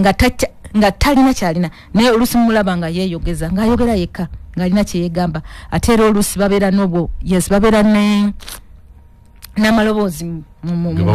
gawulira ng'alinga either bamulagira kola boti lebe ebisinga kati nga bali betwogeddeko aba bipolar abawulira amaloboozi nga magenda wano kola boti oli akwita oli jjajawo oli bikibwe bityo kale abeera bwatyo naye kati ne bano oluusi aba ayogera yekka oba oluusi ajjukira agezaako okujjukira byateekwa okukola byataakoze kwegamba that is mental illness. Ate bw'omuntu alina obulwadde bw'obwongo ye tasobola kwemanya nti mulwadde. Era yabalaba nti ali ku nnomo mwabalala mwe balaba nti temuli ku nnomo. Naddala abo abalina amaloboozi abawulira amaloboozi abulira ddala nga talina kwegamba ye mu bulamu bwe waliwo ekiba kimutambuza obulamu bwe kati nga gwe bw'omugamba nti mulwadde talina obuzibu ku bwongo tekiriiyo gwe sigwa omuwa ekyo sigwa omugamba kyateekwa okukolerako aba alina already obwongo bwe nga bulina kyebumutambuliza kyebumugamba naye kati abalala bananga aba depression oba mutukale ayenyamidde nnyo kati oyo ayinza okitegeera n'agamba why yes nvudde mu bantu sikyali mu bantu mpulira sikyawera mpulira sikyeto kwegamba naye yennyini aba awulira nga takyeyagala nga muntu nga takyajja mu bantu nga yabavaako abatakyali abatakyebaka bulungi omuntu aba teyeebaka ebiseera ebisinga abantu abalwadde b'obwongo baba tebasobola kwebaka bulungi. Endwadde zo zittira ddala oyinza obutafa naye obulwadde bw'obwongo bukumalako emirembe ne quality of your life oba omutindo gw'obulamu bwo obeera nga toweeyagala nga toweesobola nga tolina by'osobola kukola around you. Ate ekirala abantu abakuliraanye bwe batandika okwogerera naga amaloboozi ogawulira gundi yakola bw'ati gundi yayonooneka gundi yavaako gundi yakola atya famire yonna kati ne famire bonna baba tebakyagala gono twamugamba dde okola bw'ati tayagala kubanga olusi tebakimanyi bagamba tayagala nakola mirimu tayagala nakola kino bagamba bwe balaba mulimu bunafu bwo ne mu mbeera gy'oba olimu eri bano ab'ebweru baba balabanga gwe yeekoza oba atakola bintu by'osaanidde okukola kitiibwa kyo naki kati ate nekyo nakyo kyongera frustration kwegamba omuntu ono n'abeerawo nga tasanyuse ng'ali mu nnaku empitirivu ate oluusi nafuuka ekizibu eri abo abamuliraanye weebale nnyo ate ng'oluusi era bacomplaininga era kyowulira nti abantu abamu bakomitinga ne suicide nagamba ye kati ye nkola ki wano ye nga sikyaweera wano nga kwegamba nga talaba ssuubi lyonna lyalina mu bulamu. Ova mu ministry y'ebyobulamu gavumenti abantu abalina obuzibu buno ebayambye etya tuli mu biseera kati ebyo ebibamba n'ettaka libumbulukuse n'ebizimbe bitutte bantu no mazzi biki gavumenti abantu bano obuweereza buyambye etya? Kale kakati gavumenti banange kyembabulira nti gavumenti yo bambyegezezaako tulina abasawo mu buli ddwaliro lyonna lyogendamu kasitali banga ddwaliro at least eryabakozi erya gavumenti eryo lyo tuli sure nti eri abasawo abasobola okujjanjaba obulwadde bw'obwongo era n'eddagala gye riri erijjanjaba abantu bano naye abantu abasinga bo balowooza nti butabikayoka yekola ki yekola naye amalwaliro mangi gyegali okuva ku health center 3 okweyongera waggulu abantu abo yenna bwogenda eyo osobola okufuna omuntu asobola okujjanjaba obuzibu buno naye kale mulimu amalwaliro amatono galina nago we gakoma si buli bulwadde nti babukolako naye at least abajja kulaba akutandikeko bwe kiba kyetaaga loose counseling oba kyetaaga ddagala erisookebwako ettonotono eryo basobola oddikuwa naye bwebuba obulwadde nga bwagaziye buli complicated ate awo basobola okurefaringa ku ddwaliro eddene eririko abasawo naye regional referral hospitals zonna gye ziri abantu abasinga muziyita zimulago nogamba mulago yesoroti mulago ye ehambuzi mulago zeeyo go tulishuwa mulimu n'abasawo abatendeke ennyo abasobola abajjanjaba obulwadde bw'obwongo naye ng'ebiseera ebisinga obulwadde bw'obwongo buno bwe tubutandikako nga bukyali ne tumanya kyekibuleese omuntu naye eddabulula osobola n'okwejjanjabira awaka naye nga wejjanjabye n'okola kwegamba n'ofuna okubudaabudibwa even from within your community oyambibwako era ba community workers gye bali ba VHTs ne ba choose tubasomesezza okulaba nga basobola okulaba omuntu nti kati ono alabika alina obuzibu bwaki bw'obulwadde bw'obwongo kuba omuntu ali era alabika nti olina obulwadde bw'obwongo either ne bamurefaringa oba ne bamujjanjaba obujjanjabi obusookerako ddala so gavumenti ekyo kyekoze eddwaliro tutaddemu eddagala mu malwaliro mweriri n'abasawo bennyini tubajjanjabye naye kati era tubeebaza na kino kyekimu ku byo kuba nze kati nanyuse edda naye ndi wano ku CBS ebimu ku bino bye bino okubuulira abantu kiki kiri creating awareness omuntu oli mugezi ng'oli mubuulire bw'oba toli mugezi bw'oba tobimanyi ojja kusigala eyo ne mu mbeerayo nga tovuddeeyo ate era abaami njagala sagala kuva wano nga soogedde ku baami abaami gye mukoma musirika nnyo ne mwekuniza n'obulwadde obubaluma nga temusobola kwogera ate nga ebiseera ebisinga temugambwako omuntu tasobola kugambako n'owulira naye ng'ebiseera ebisinga mulina obuzibu ate ne mubusirikira batukuza tuga nti omusajja aguma naye waliwo wookoma okuguma kubanga bw'obanga ddala teweebaka owulidde teweebaka n'ebirowoozo byo byonna buli kiseera oli mubirowoozo osiba mubirowoozo olw'ebizibu bye mulina tubimanyi mulina ebizibu naye yogera vaayo nga obuzibu ate tebunneeyongera ne bweweeyabya tebakutegeera bwe weeyabya kati tulina abantu kati bategeera kati tuli mu mbeera nti buli omu ateekwa okuyambako ku munne kati nze bw'otandika okweyabya mutandika okweyabya ebyedda biri byavaawo eby'omusajja aguma nabiki omusajja takaaba mukaabi nako kaaba kamaziga yes kaaba amaziga yes kaaba ojja kula that is one of the treatments ojja kuwulira bulungi yogerako n'omuntu omulala ekizibu kyo kyogereko ate nga ebiseera ebisinga ebintu ebitutawaanya biyambika omuntu agamba nedda tofaayo ojja kuba bulungi oba obweyagala n'akasente oluusi omuntu asobola okuwaayo $5,000 yebali abantu asobola okuwaayo $5,000 n'otandikiraawo nebagiba ebiri n'otandikiraawo kubanga byebyo ebisinga okututawaanya ennyo ngenda kudda waka omukazi anvume sirina kino naye yogerako yes tuyanziza nnyo katufuna amasimu nga gaago mwami Kaibo tugenda kudda naye nga tuwumbawumba wangi webale kuweereza mwami Lameka eso Senyondo Robert Movako kisebo ndirakaayo eno awazibu ennyo tetalina nguudo naye mukyalo oyo mulamusizza nnyo n'omwami era ne mwebaza naye nnyina ekibuuzo kyange bayipolo oyo mwami Lameka gwakubuuzizza okumunnyonnyola kukundabye ng'ate aba spirituality oba ab'ebyomwoyo ate ndabanga nabo gwe bakusasa oli n'agamba nawulidde eddoboozi nga Mukama ngamba oba awula otya kati n'agamba nti nyina vision n'aba ng'alina ekintu kyabikkuliddwa ate oluusi ne kibaawo kati tunaawulawula tya ekiri spiritual oba ekyobwomwoyo ate n'endwadde nga ddala muntu mulwadde oba bikwatagana bye bimu ze muvakkoyi kale batulabira abeera kayi CBS wangi Alo eso Lameka eso sebo bali kutuweereza bampita meja omalumudumizi w'amagye bulo bisebo akati Misa ali wanakuuliza n'oyo omukyala mulamusizza naye maama okisomesezza n'ogamba nti omuntu abatagambye ku mundu omuntu wabanga alina ekimutuddeko ku mutima nga musirise nnyo muki n'atayogera kintu kimutudde ku mutima oluusi ate yeekola ekitagambika. Era bw'olaba abantu abasirise abasinga obungi abasirise bw'akwata ekintu nga teyanyunyodde muntu ogenda okulaba nga amukuba ekintu ku mutwe ayogera ate amaze mutuusaako bulabe yankola kino naye olwokuba yasirika n'akola ki. Naye ekirala mpozi kyebadde njala okugamba maama wange temusomesezza bino bemuyita ebiragalagala naye bagiyita njaga. N'abanyi b'enjaga abasinga obungi bonna ebalaludde ne badda ne batandika okuba manyi naye ng'abaana baali balamu nnyo abasinga obungi bonna balaluse enjaga. Tebalameka kankusiibule ajja timisa kabanda yagera okubeera kale batulabire wanje nameka sebo nkulamusizzaako erinnya lyange nze Sebunje Umaru sebo ndi mukibuga ky'Omuloodi era ndi kansala wa Lubaga Parish ku kibiina kya Democratic Party. Naye kaakati mukula mmeka nze sigenda kunenya bantu abo abasomesa kubanga omuntu okwewayo najja ku leediyo ya Ssaabasajja n'abuulira ensi n'abuulira n'Obuganda kintu kikulu nnyo. Era nze mukama wange maama ennyonnyola gy'onnyonnyoddemu mwongere kusoosowaza abaana bano oba abasajja oba abakyala bave ku mayirungi n'enjaga.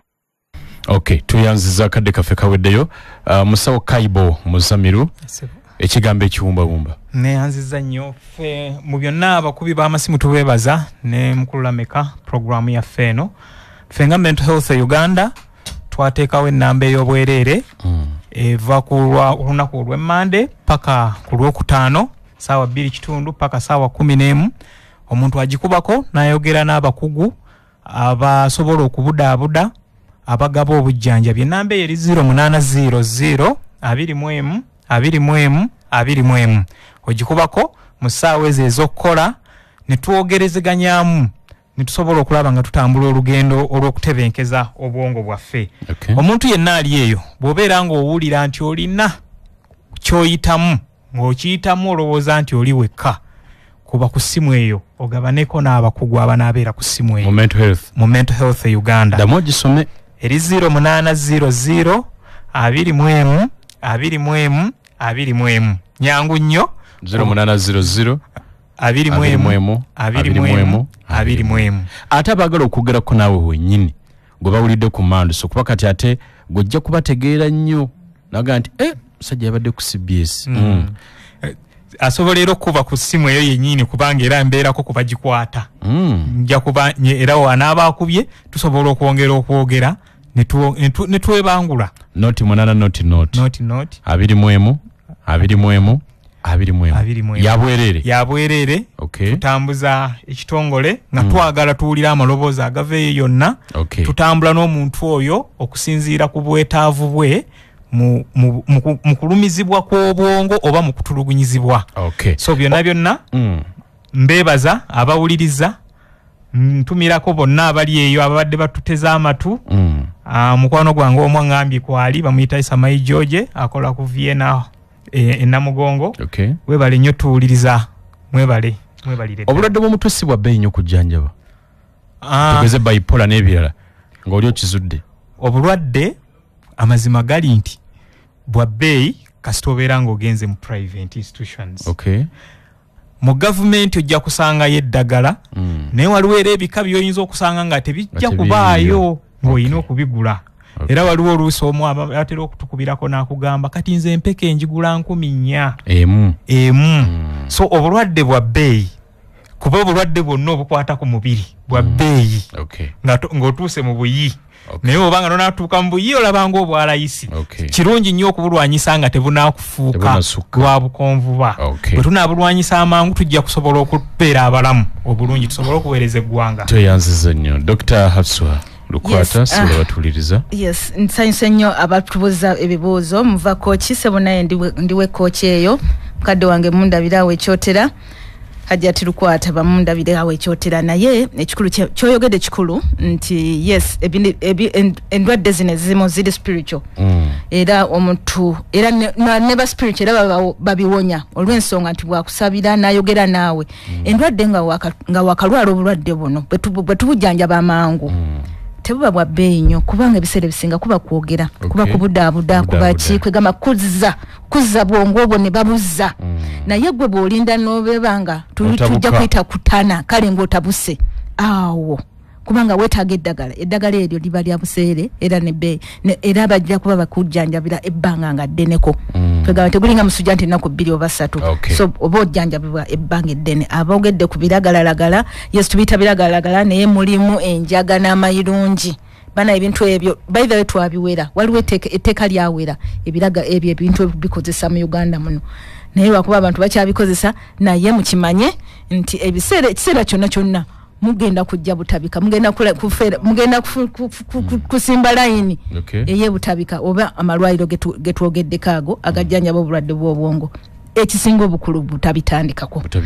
naye naffe ku ministry okubitandika kyangu naye okubivaako kiba kizibu mayirungi kuba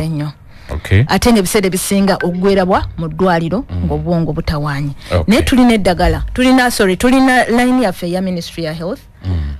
abadde kimanyi mugimanyi naye eri 0800 100 600 so nammwe bw'oba ofunye ekizibu kyonna osobola ogikuba ojja kufuna abantu abakubudaabuda ojja kuweebwa abantu abayinza okwongera okuyambako obulwadde bw'obwongo tweyanzige Dr. Hafsol Kwata Speaker Bale Mudashu Ekyesiga agambye nebaza abakulu abo naye gavumenti yambeko okukendeeza ku bantu abagaba ssente z'embaata nazo zongedde okwongera okulwaza abantu oba kisoboka ziwerebwe mpaka myuku wente sure. Kale mbasibudde kale tweyanza nnyo bwana Lamek n'olulala okolanga bw'otyo bannange tubeere balamu tusigale nga tuli balamu twesonyiwe ebistress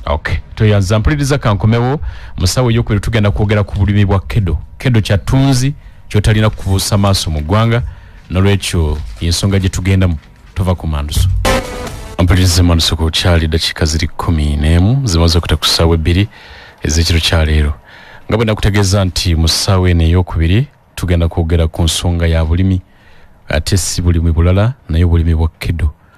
n'ebigwa mu kkowa eryo afuuse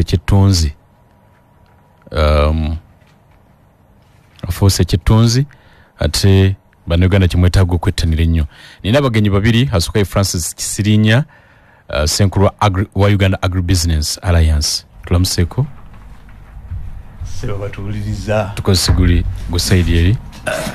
abatuwuliriza eyo mwenna gye muli bannange tusanise nnyo okubeera nammwe akawungeezi ka leero tubalamuza era tubebaza bemukozeeko nabo bafunye ebizibu naddala bafunye amataba mu kibuga tubasaasira webale nnyo seba bitambula bulungi badde bitambula bulungi Uganda Agribusiness Alliance yani abatuwuliriza erinnya eryange nze Francis Kisirinya ng'era nga bw'ogambye Chief Executive Officer wa Uganda Agribusiness Alliance. Uganda Agribusiness Alliance ekitongole kya bannakyewa ekitakabanira okukolagana na buli muntu na buli kitongole okulaba nti ekiyitibwa obulimi mu Uganda kifuuka business ey'omuzinzi esobola okubeezaawo buli muntu n'agiyagaliramu n'afuna era nga tuluubirira nnyo okulaba nti tukolera mu mbeera gye tuyita ey'okukolera mu value chain era nga emirimu gye tukola egy'amaanyi giringa ena eminene ogusooka kwe kulaba nti tukola buli ekisoboka okulaba nti value chains ezo zibeera n'amaanyi nga buli omu akola azifunamu bulungi. Ekyokubiri nti tuwa obukugu bannaffe abali mu mirimu egy'okulima egy'obulimi kati nga bwe nkugambye ffe tutandikira ewasookera ddala ku faamu paka gye bisembera ku sowaani kaakati bonna abali mu mbeera eyo tulaba tufaayo okulaba nti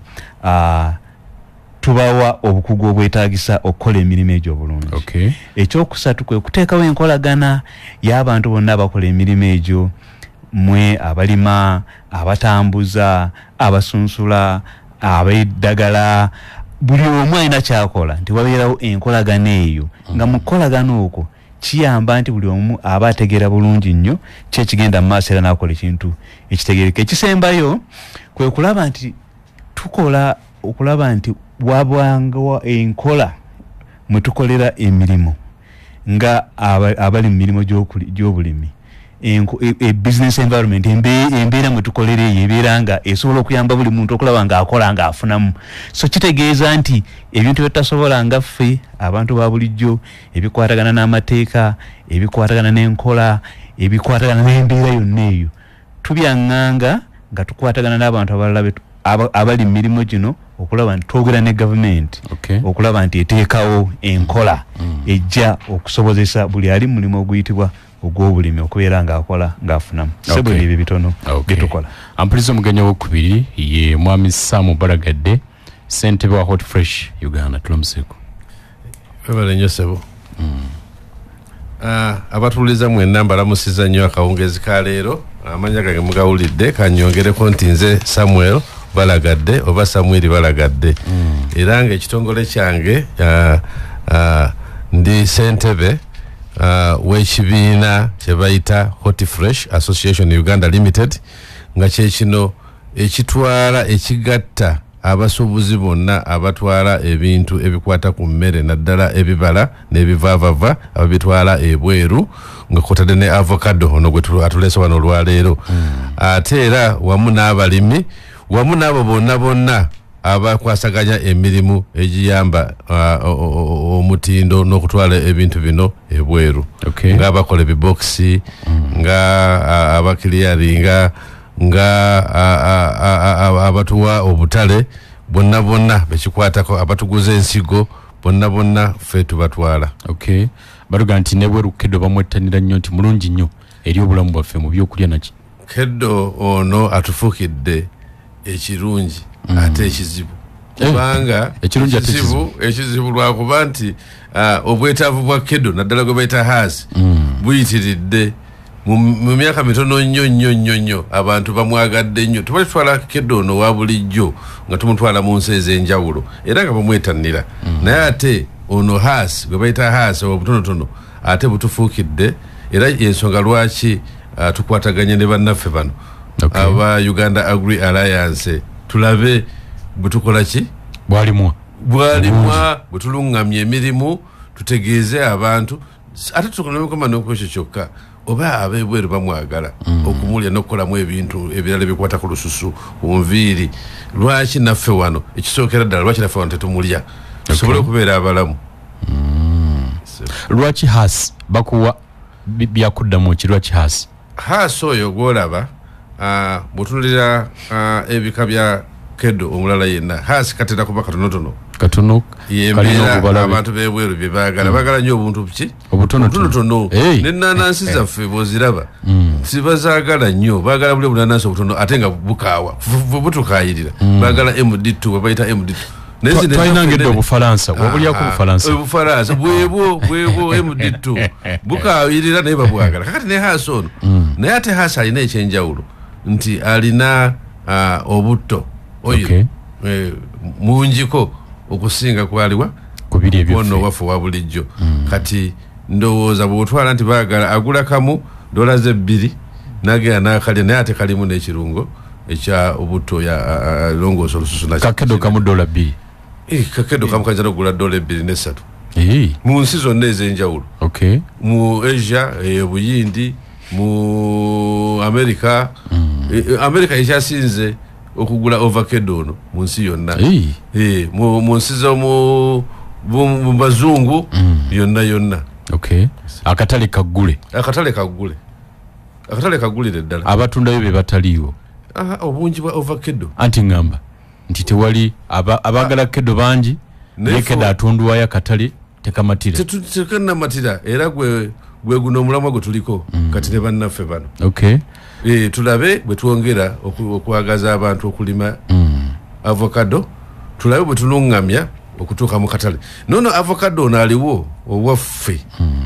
ono emiti nsuubira bule bwenfuluma wano ebweru mu compound nja kusangayo emiti gya avocado gwe twali namu nsonga naye afuuse eki ensonga. Tubalungamye naye tumulya tumukuŋŋaanye ne tumukolemu obutto abalimi abamulina bafunemu akatale akalungi. Mwami Francis nategeerako nti waliwo ebyuma ebyenjawulo n'ebikola ebimu processingira wano okumwongerako omutindo Keddo yenna kituufu? Esaba kituufu. Tuyina omulimu gukoleddwa mu avocado okumala ebbanga ettono ennyo lireese enkulaakulana ewera era nga abasunsula era abakola obutto okuva mu kedo wano mu kedo waffe bangi nnyo ddala kati katugambe wetwogera katulina amakolero nga 6 Malamba era nga gasiza ensimbi eziwerako kumpi obuwumbi milioni za $, ezitakka wansi wa 30 kiba kinene mu kaseera akatono kebakabeerawo kikulaga bulazi nti tuyina akatale kanene nnyo era nga tunasobola tetujja kusobola kamatiza mangu bwe tutabeerako kyetukola kyamaanyi kakati bantu baffe bano abakusunsula ovakkedo bo kyebakola kwekolamu ekintu kimu kyokka naye nga mulimu n'ebirala bingi ebirina okuvaamu bajjamu oyo oil kwe bayita avocado oil ne bamuweereza mu mawanga amalala mangi agamwetaaga Amerika, Buyindi, Dubai oba United Arab Emirates, China n'amawanga amalala mangi ageetaaga oil oyo okumukozesa nga bamuteeka mu byokulya kubanga kulunga bwakunyonyodde emiganyulo egiri mu kedo kubikwatagana n'ebyokulya ebiriisa ebiri omwo ebirungo ebiri omwo mu birigo byetaaga bisufu nnyo nti abantu mu mawanga mangi bagenze bava ku birungo ebijingejinge bakangabe bwenti oba ebikyusiddwa nnyo bebakenenudde nnyo bebakoze bati kati kedono ebirungo byo bwe bikenenulamu bibeera kumpi original kakati biteekebwa mu mmere endala okugyongeramu amaanyi okulaba nti abantu bafuna ebirungo ebyo beetaaga mu bulamu ekyokubiri mulimu mwe babiteeka mu bintu ebituyamba ku nsusu era naye ku nviiri nga bw'omanyisebo omuntu abulwa ekyokulya naye ng'alina ez'ebizigo alina ez'enviiri sikiri mu Uganda mokka ne mu mawanga amalala mangi era nga njagala bannaffe abali mu mulimu guno okwebyula mulaba ebintu binyo bimukozesa ebirimu avocado oil so olw'ensonga eyo avocado oil ne kedo mu nsi kyattuuzi kya waggulu nnyo omukisa gwe tulina nga Uganda omunene guli bwe guti nti ekisookera ddala Katonda yatugemulira n'atukubako ettaka ebbitirivu eddungi buli kyogezaako okulima n'embeera y'obudde kitambula bulungi ekyokubiri nga Uganda kedo no tatandise butandisi nnaku zino tubadde naye nga kyemeza ali mu lujjaawo oba ali mukitalize bwekinawoma tunakirekawo kakati tubadde tumuyina era nga tumumanyi era nga tumukozesa naye nga tunamutuusa ku mbeera eri commercial eri ku byenfuna kakati omukisa gwe tuyina bwe tuba nga tulina ebintu bino bibiri ettaka n'embeera y'obudde ennungi ekyokubiri nga tulina ne experience nga twali kedo tutumulaba mulundi gusooka kitegeeza nti kijja kutwanguyira nnyo okukola era okugenda mu kedo ono omulongooseemu ow'ekika kye bayita has ayanguwako ye okukuza ate ng'ayina ebirungo bingiko okusinga ono waffe owa bulijjo n'olwekyo katono naye kamaanyi nnyo kakati kitegeeza nti omuntu yenna ng'oyagala okweyongera embavu mu byenfuna tukuzigira buzigizi kedo kyekimu ku bintu by'oyinza okukola mu ssente nnyingi ekisooka abalimi njagala okubategeeza nti bannaffe nga tebannava mu mirimu gino obanga ebitongole tebinnaba kugibwawo ng'ebya NADS byali bikoze okunoonyereza emabega eko nga bikizudde nti omuntu okukola n'afuna amagoba mu kedo ne EKM eba ekola ki eba ekumala bw'obeera ne EKM mu myaka 3 nga wasimbye has oba otandise okukungula naye kyofuna mu myaka omwaka ogwokusatu tofuna mu magoba ziba zisasula ziwateekamu bw'ogenda mu mwaka ogwokuna era n'oba ng'osasula ziwateekamu musooka naye otuukira mu mwaka ogwokutaano oba otandise okugenda mu magoba era ng'embalirira eri nti mu mwaka ogwokutaano osobola okufuna mu yiika y'emu omwaka osobola okufuna miliyoni ezisukka mu 12.13 omwaka mu yiika emu kakati bweyongerayo n'ogenda mu myaka 6 mu myaka 10 nga omuti gutuukidde gugaziye gubala gukola ki ofuna ddala ssente kumpi bukadde kumpi 32 mu yiika emu n'olwekyo olaba nti kintu kisobola bulungi nnyo okutuwa embavu mu byenfuna naddala ffe abayinamu ku ttaka kwe tukolera olina emmwanyizo olina olusuku olina n'ebirala byokolerako naye osobola okwongerako n'obeerayo ne yiika ya kede eyo neebanga ekwongera embavu mu ssente z'ofuna kakati mulimu ne bannaffe nga tojja kusobola bulungi kugamba nti yiika ngiina gyejja okuteeka mu kedo yokka katono nnyo kanzi gye tuveewo ampulirize manduso kwokyali dakiika ziri 27 zise ku ssaawa 2 ez'ekiro kya leero puroguramu kkirizo bagana mu nkyali nze Kalule Lameka nina abakulu bali babiri mwami Francis Kisirinya senkulu w'ekitongole kya Uganda Agribusiness Alliance ne mwami Sam Baragadde ssentebe wa Hot Fresh Uganda tutunulira bulimi bwa kedo n'engeri gyafuse ekyettunzi buli muneganda kyogwanidde okulowoozaako oteeketeko okusitula obulamu bwo n'okuteekerateekera obukadde bwo kugenda okungula kedo abazzukulu nga basoma njagala kujjukiza nti muneganda sabbuuni omulungi gwe weetaaga ensangi zino sabbuuni omulungi ennyo mukwoza engoye na byonna byetaaga okwoza ye Jama White Washing Bar Soap ate kuzanya engoye muweevu mu ngalo alina akawuwa kalungi ate tagwerera mangu Jama White Washing Bar Soap sabbuuni asinga bulungi sabbuuni enaali katale ne bbeeyi ensaamusaamu bw'ogeraageranya n'eya sabbuuni omulala ate bw'otuuka mu kunaaba sabbuuni gwe weetaaga ye Lanzo Bathing Soap alimbikanga Lanzo Bubble Blueberry Lanzo Vanilla Spowberry Lanzo Ice Cream Menthol ne Lanzo Antibacterial so nga tebalya ne Kalanzo Coconut nako kalungi nnyo sabbuuni wa Jama ne Lanzo Bathing Soap ali maduuka gonna ne supermarket okwetula eggwanga gwe naanoonya sabbuuni n'onyoyo ate nammwe abasuubuzi mugende mu kikubo mu Chapa Enterprises sabbuuni bamutuusiza mu bungi baga nti bw'osuubula ebitambula nawe bizinesi ekwanguyira genda osuubule ebigenda okutambula amangu ekyomuwendo tekisinzira ku muwendo gwa nsimbi wabula obuwangaazi kino nno kyofuna mu mabaati ga kibooka agasigiddwa langi ez'enjawulo gakoleddwa n'obugumu obuyita mu mbeera yonna kebeere enkuba ngene ennyingi etonnya ensangi zino kagubire musana gw'amaanyi mwaka ku mwaka ng'olina ebbatiri erya kibooko magumu ebbeeyi ya Munnayuganda kitegeeza nti esoboka ate n'omoto okuwerako walanti wa myaka 5 miramba ngasange buli dduuka lyonna giyite hardware oba edduuka eritunda ebizimbisibwa mu ggwanga wonna oyinza n'okubakubira ku ssimu naddala gw'ayagala okukola order eri noti 2 9 noti 9 noti 2 9 noti 9 lowooza ku mabaati lowooza ku kibooko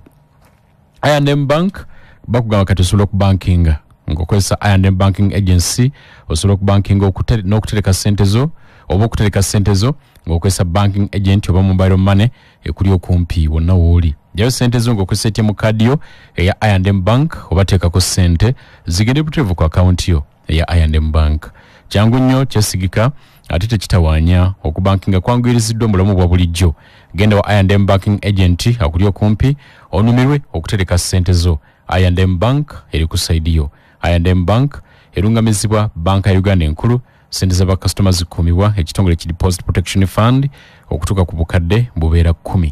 enkola n'obukwakulizo bigobererwa kankujjukirize ddala bannaffe aba Mirage ensonga baze bazikugamba nti balina tile ennungi mu saizi zonna ezikoleddwa wano e Uganda ezivudde e Buyindi ezivudde China ezivudde Kenya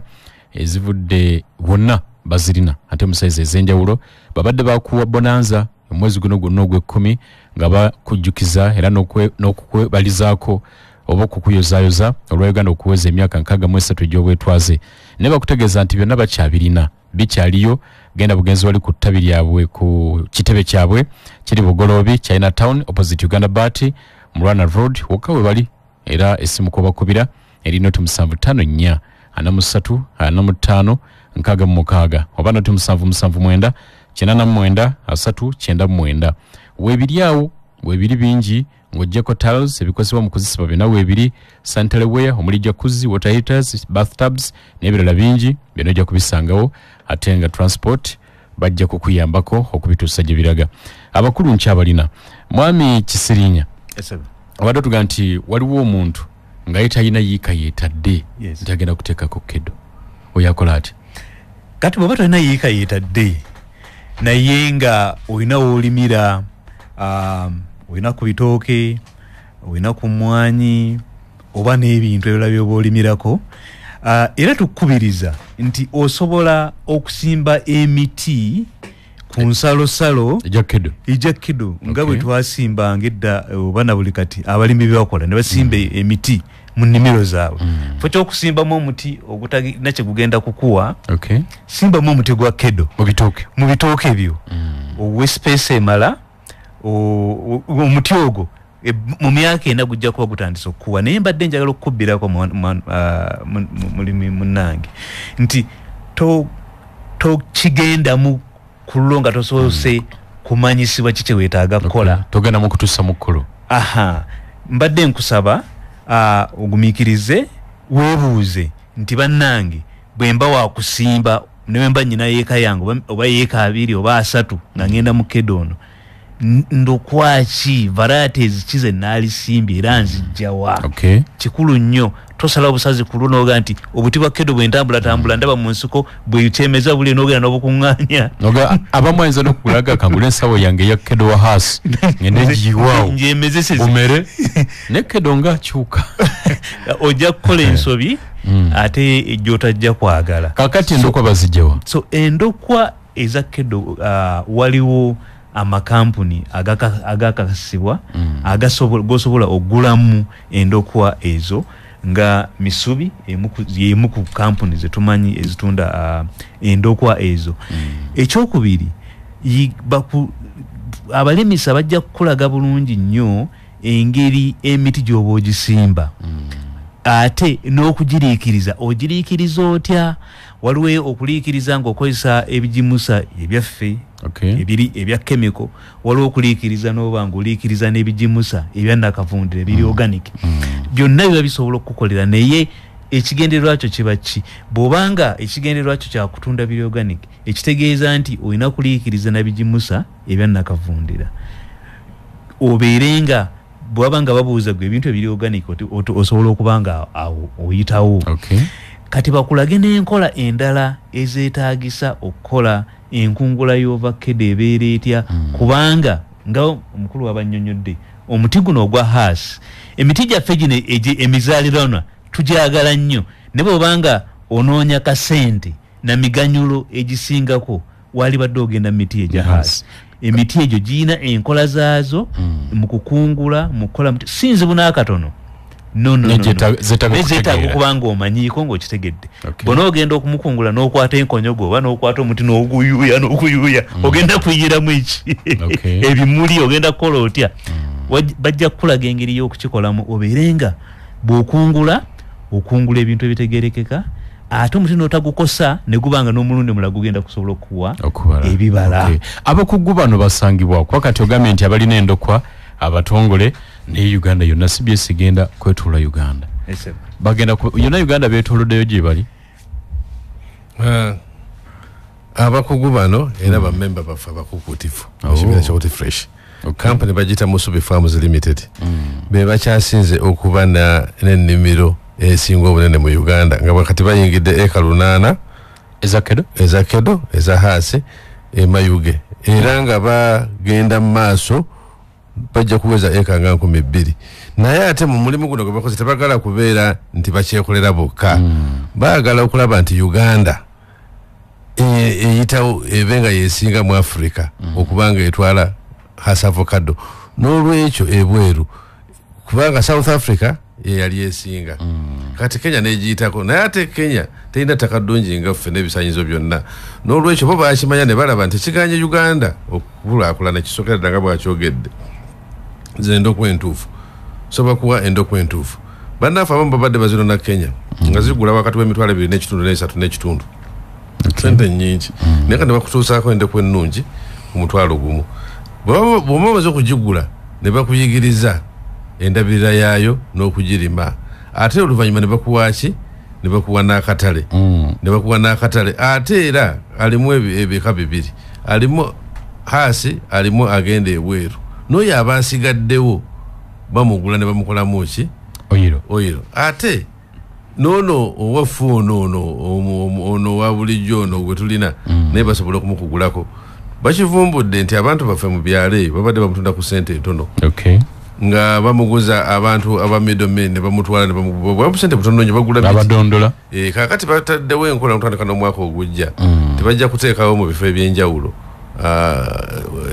ebitundu bwe babikuŋŋaanyiza ebifo bye bakuŋŋaanyiza nga basindika emmotoka zaabwe nga zibireeta naye ate mukola kino tebakikoze ku lwabwe bokka baagala n'abalala bali mu mulimu guno nabo bakole ki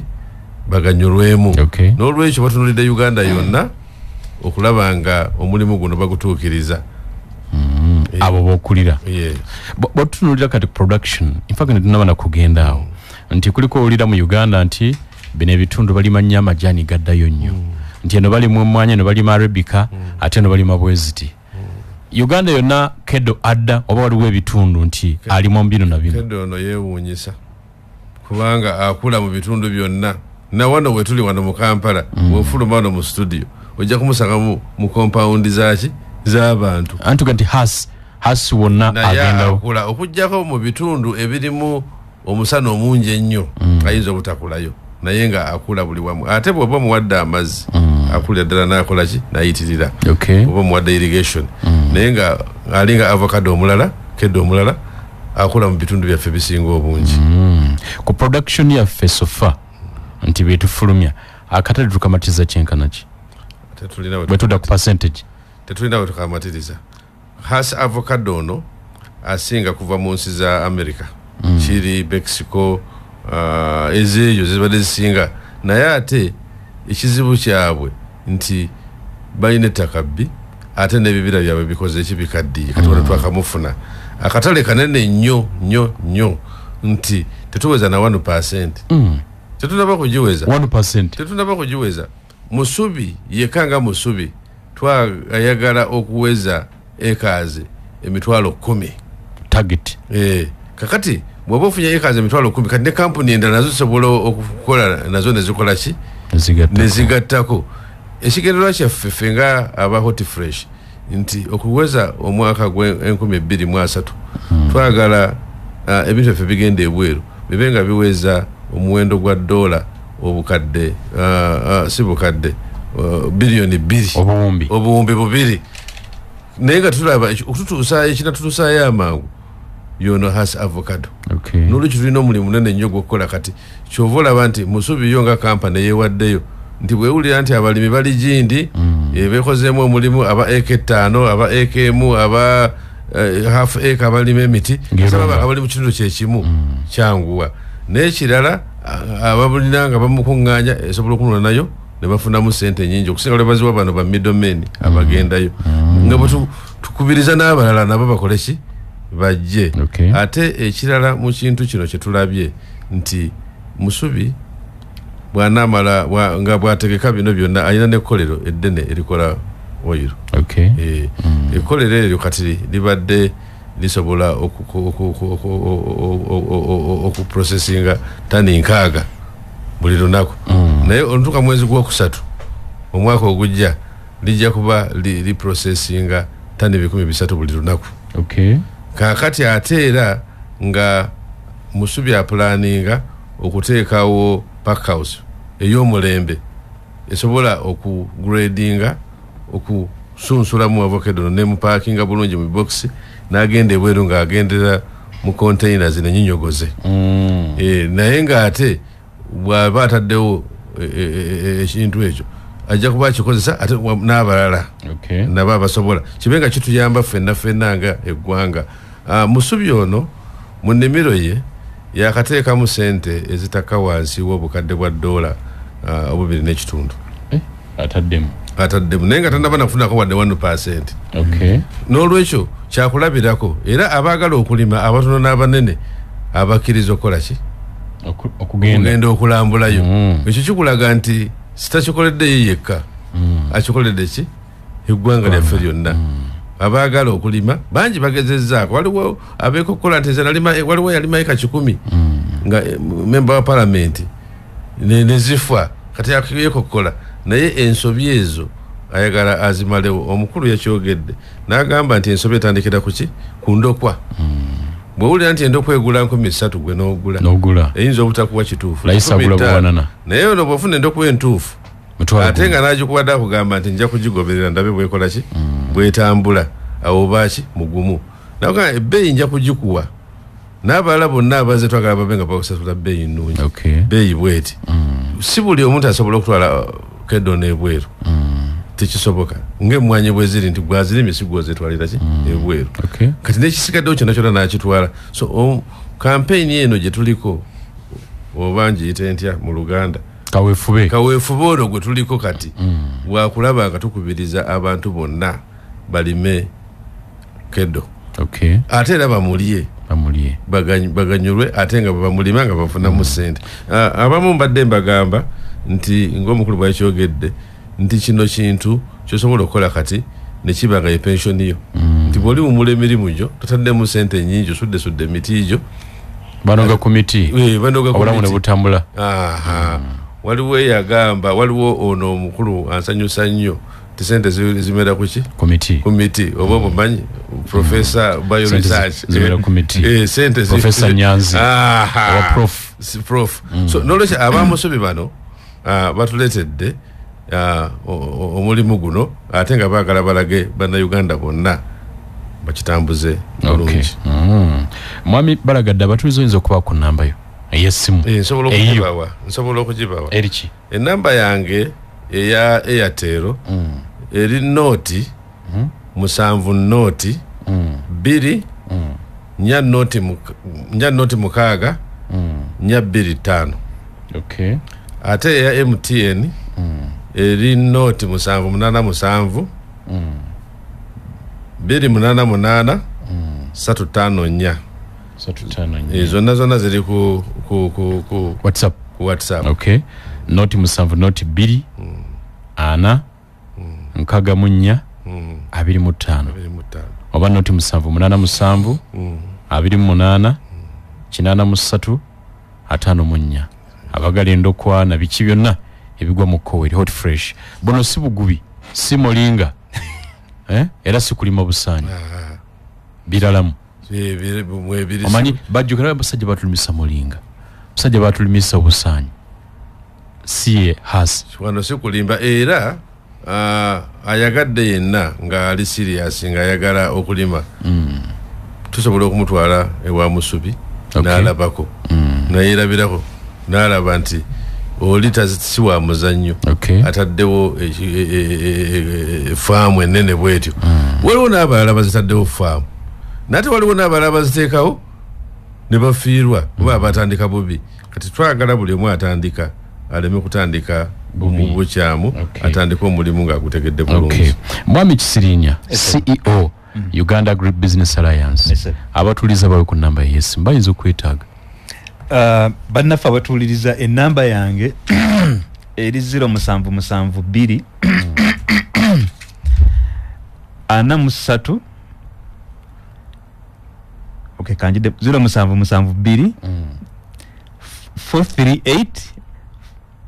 539 0772 43 85 39. Waliwo endala oba yeyo tukozese n'okusinga gyensinga okukozesa 772 43 85 39 katukomewo ampulirize manusukuli dakika tusigaza ziri 13. Mwami Kisirinya tuli mu kuwumbawumba. Bannaffe batuwuliriza twagala okubakakasa nti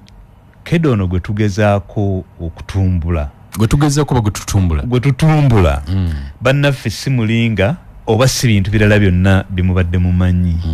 era ekijja okubakakasa ekisinga ku ekyo kiri nti bw'otunuula mu nnambika ya gavumenti gye bayita National Development Plan 4 enempya NDP4 mu program ekwatagana n'ebyokulima nga babikwataganya ne industry ekibala kino ekya avocado priority crop number 5 okutuuka ku level eyo gavumenti yamala kwetegereza n'eraba buli ekyetaagisa okumanya nti akatale ka avocado kano ekisooka industry eno ekyali nto ekyakula bukuzi tennaweza na myaka 20 ne speed kwekulirako kokka mpitirivu emiganyolo gyokka egiri mu avocado miyitirivu akatale kokka abantu abeetaaga avocado kayitirivu n'olwekyo kakijja kutwanguyira nnyo nga Uganda okuganyula mu katale kano ekirungi omwaka ndowooza ogwatandikirwako ogwa 2023 okutandika okukola ku exports za Hass avocado bakola obumbi n'obumbi bwa ssente mu Uganda so kitegeeza nti kedo ono ali nnyo mu nteekateeka zaffe nga Uganda mu nteekateeka za gavumenti ate nga bannaffe abateeka mu ssente aba private sector abalima bayitirivu obungi abali mu kusunsula bayitirivu obungi abali mu exports mu kutwala ebweru bayitirivu obungi bonna nga basiga ensimbi olw'okuba nti beekakasa nti omulimu gulamaanyi era ffe nga Uganda Agribusiness Alliance nga tukwatagana wamu na buli gwe kikwatako ayina interest mu bintu bya kedo ono wateekebwawo kiringa ekitongole kyetuyita avocado platform era nga ffe ba chairperson ab'ekitongole kino ekya avocado platform ng'ekitongole kikwanaganya ebitongole ebirala byonna omuli ne gavumenti okulaba nti twongera amaanyi buli kimu kye tukola nga kikolebwa mu avocado ono okulaba nti abeera wa mulembe bannakamba bule bannange Kenya yatandika avocado ono myaka si mingi nnyo emabega ndowooza yatandika okutunda avocado ono ndowooza nga mu 2011 naye omwaka oguwedde oluvannyuma lw'emyaka nga 10 gyokka baali batunda avocado aweza obuwumbi milioni za dola $100,000 naye nga balimye yiika emitwalo 10 gyokka mu Kenya bafunamu milioni 3 eza dola mu yiika emitwalo 10 zokka Uganda tuyina yiika milioni 17 ko tuyinza okulima milioni 17 ko tuyinza okulima buli kyetwagala okulima n'olwekyo singa tufunako katono nnyo oba kimu kya 10 ekya yiika ezo milioni 17 ne tusimbako avocado kitegeeza nti tusobola okufunamu ssente butitimbe na butitimbe okusinga Kenya zefuna n'olwekyo kirime kino kya ttunzi bw'okibala bulungi ebibalo biddiza ddala ssente ate nga tetulina kuno bya kwetooziika na kubonaabona nti bannange nnimye ate nze ngenda kutundula ate nze ngenda kukola kino ate nze ngenda tebiriimu omuti bwe gubala ne gutuuka okunoga ng'onoga ng'oteeka ku mmotoka nga zigenda teri kweyongera ekisukkaawo gwe ng'okwata kasho nga weeyongera mu maaso olwaleero buli alina kedo ssente azifunira okulima kwafuuka kwa ddagala bigimusa buli kimu tulima nga tuyina kufuta buuka akola kutya ne Hass bwati bwali batugamba nti waliko emirimu mingi abamu bwe bagamba ensinga begenze egy'ekyuka kati ebisinga betulima byetaaga okulabirira okusingawo ettaka lyetaaga okuliikiriza wetaaga okulwanagana n'obuuka obulumbalumba ebintu bino naye nga sikiri wano wokka buli wantu buli bwe twegomba abakola emirimu gino oba balima mwanyi oba balima bitooke oba balima pamba oba balima buli kye balima enkola eno y'okuliikiriza ettaka erina okubeerawo okuba ettaka ligenda likula mu nsi yonna n'embeera y'obudde egenze leetaleeta ebiwukawuka ebijje bitutawaanya naye ekirungi tusobola okubirwanyisa ne tubanga bwe tulima tufunamu. Tweyanziza nnyo. Njagala kufuna amasimu gagago nenga ngenda mu masimu mwami Balagadde. Ikemu eya Haas. Eya Ikemu esimbwamu emiti gya Haas emeka. Spacing entuufu Ikemu enokusimbamu emiti 82. 82. Je mitwalo 82 egyendokwa. Je mitwalo 82. Muyika. Aha. Kubanga bw'okola omungi ennyo ate bw'ogikula gikwata ekibira n'egikola ekwata ekibira naye ate bw'omusimba tugamba abantu tofiirwa ssente zino nga tonaba kunoga. Musubi ekukkiriza okulimamu soya. Soya yenna n'ate nekola ki n'emugula soya naawe obugimu ate era n'emugula. Soya ayawukana n'ebijanjalo ate nzibwe nteekamu soya n'ebijanjalo biri mu klasi y'emu byonna biri mu bigimusa. Kakati oyo soya n'obanga ate osobola okumuguza musubi wotandikira okunoga ku mwaka ogwokusatu ekintu ekiwerako ng'ofunyeemu ky'ofunyeemu. Kakati Muyika nsimba mabanga ki okugisamu emiti 88? Fuuti ndowooza 7 ku 7 okuva ku muti okudda ku muti nofuna emiti 88 fuuti 7 oba mita ziri mita 7 ku 7 fuuti nga 21 ku 21 okuva ku muti okudda ku line okuva ku muti okudda ku muti. Tufune amasimu gagago wangi nawe okuliriza ssebo Zembo Boraiza wenaale mu Pulmonary Kyazanga. Akulo baramusiza n'okusomesa obulungi singa eggwanga lyaffe lirina ng'abakulu abasomesa kubanga abamu batumanyi nti ovakedo ali mu ssente bweziti naye puroguramu ya CBS yereese enkulaakulana mu ggwanga. Kye njagala kutegeeza mukulu wange nti njagala kutegeeza abantu b'Erwengo kubanga naffe ebimu ebibala bye tusimba. Njagala kutegeeza Honorable Haji Mbaba esimu maze ziwandiika. Njagala kutegeeza maama waffe w'abakyala mu Lwengo namujusise esimu maze ziwandiika. Byebimu bye mugenda okukuba abasimu munone endokwa ezo muwa abantu b'owansi abalimi. Ne bw'ona okola ekifaanana kitya nga towadde balimi endokwa ezo ne bakola ekintu ekyo kuzimu ovakedo ne bakola buli kimu kyonna abakula bye basomeseza abantu balina kye bagenda kusimba. So mbadde nsaba Honorable mwena Hajimba baali namujusise esimu ngenda zibawa era ndi mu Kampala mukubira abakulu abo mulabike nti tunendokwa zigabe mu district y'Erwengo. Kigaleka ze Bomaro Kyazanga. Kale batulabire ab'Ekyazanga CBS. Sebo. Eso. Bampita Meja Umaru Sebo. Webugolobi oyese namujusise akyasolo koli eggwanga naye kangira okumulamwa. Kakati wovakedo mumusomeseza era muwulidde mulungi nyo sobo waffe Butambala waliyo wovakedo oli omulungi akumuka n'okumuuka naye waliwo wovakedo muzeeyi gw'otusomesa kati wovakedo yafuuka bannadi nojogula wovakedo nga mulungi nnyo nga mulungi n'ogenda omutuuka ewako omusala nga mufu ng'avaamu n'amazzi ayiika amazzi. Wovakedo oli owaffe ow'edda yamyukanga bw'ati ng'ate tannaba kwengera naye n'agwa wansi abantu nga tumulonda wansi kati bano balonda wovakedo balima wovakedo ono wa nadizi tunafunamu tutyanga n'ogenda omuli akaakaawa n'okukaawa.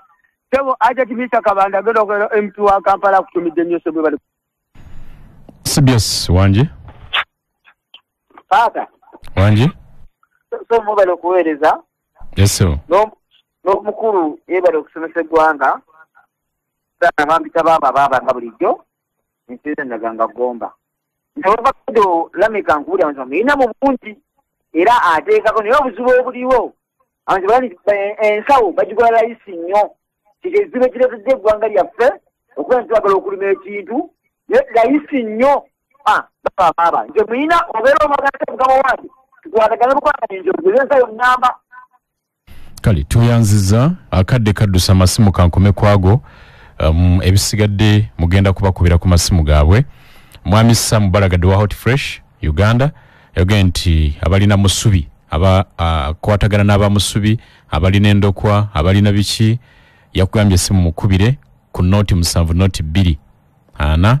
nkaga munya 25 noti 7 noti 2